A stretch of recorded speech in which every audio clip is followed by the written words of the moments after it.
Hey, welcome back to my channel, and today we are going to be discussing some things that I wish I would have known as a new beauty professional. So if that subject interests you, please make sure that you stick around all the way to the end, because I do have a special gift. And make sure you're subscribed, hit the like button, and let's go ahead and jump on into this thing.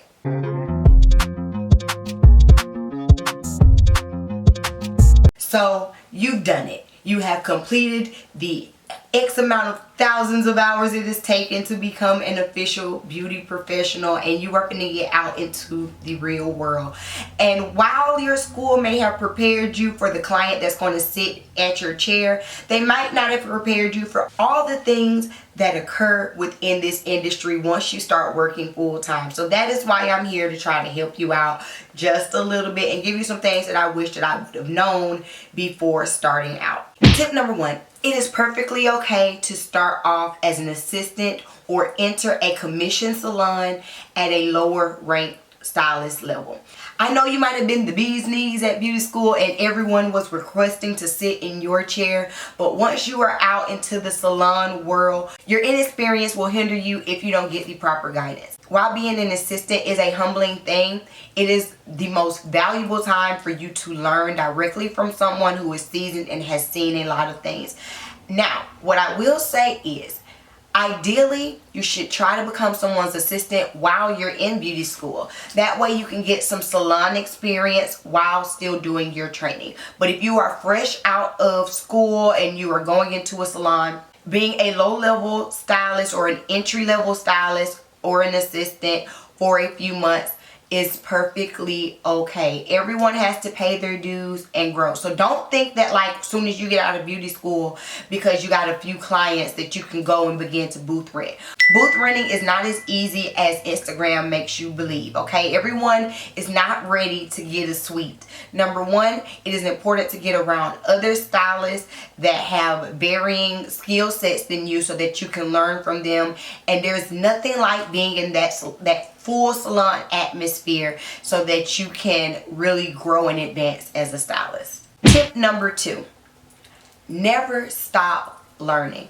I know as soon as you're out of beauty school, you're like, oh my God, I'm free, I'm never going back to a class. But no, the best stylists are the best students. So even if your state only requires 5 to 10 hours of continued education, seek to do more than that. There are always new techniques. There are always other ways to learn how to better service your clients. And the more techniques and skills that you build up, the more that you are able to charge. Remember, with each class that you take, it should be reflected not only in your skill set, but in your pricing. Tip number three: price yourself accordingly. As a new stylist, pricing is something that is very scary. So what I would say is, look at people within your market. Go ahead, get on the Googler and search for local salons in your area and see what they are charging for the services that you want to offer. Now, since you are just starting off and to build your clientele, I would suggest to charge slightly under what you see the average cost is. So for example, if you see the average cost of a haircut is $50, I would charge $40 to $45 depending on the area, just so that you can get some clients into the door. And within one short year, you will be able to increase your prices to meet the standard median.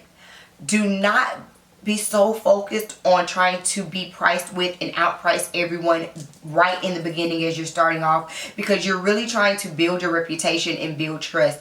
And once you get a full book, you can increase your prices. And please remember, you should be increasing your prices every 12 to 18 months.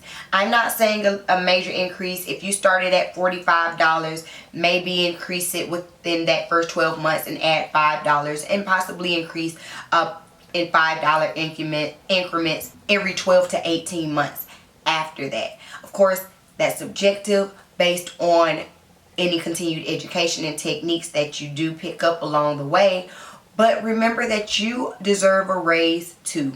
As your skill set raises, so should your prices. So even if you are slightly underbidding right at the beginning, I don't want to say underpricing, but I'll say even though if you are slightly underbidding right at the beginning, you will be set up to have a full book and to increase your prices in just a short year. Tip number 4. It takes about a year before you are able to build a full book. A full book means that you have a consistent level of clients every day. So if you work 5 days out of week, that means a full book would average about 3 to 4 clients a day. That would be considered a full book, and that takes about a year. So do not try to rush the process, and it's completely okay. People come, people go. People aren't always consistent. People don't come every week. Sometimes it can be faster or slower depending on the services that you offer. If you offer braids, and you know people only come every 6 to 8 weeks, it might take a little bit longer in order to keep that consistency. It just kind of depends, but on average it does take about 1 year before you have a full book. And to get a full book, you need to be marketing. You need to be offering a referral program. You need to be on social media. You need to be making videos. You need to be out here hustling. Do not let anyone tell you that the old school way of hustling, passing out cards, is obsolete, because that is a lie. Some great ways to build your book is to go to businesses that are situated around your salon and build relationships. If there is a restaurant, build a relationship with the manager and offer possibly waitress discounts on Wednesdays, which would typically be a slow day in the salon. And say maybe if you come in on Wednesdays with this card, you'll get 10% off. You're going to have to be innovative and creative in order to build your book, but it is completely possible and you can do it. And the last thing that I wish that I would have known when I first started off in the beauty industry is to track everything, you guys. Every dollar that you spend on classes, on products, on tools, on gas, make sure that you're tracking it. If you are working in a salon as a 1099 employee, meaning that you are an independent contractor, all of those things can be written off at tax time.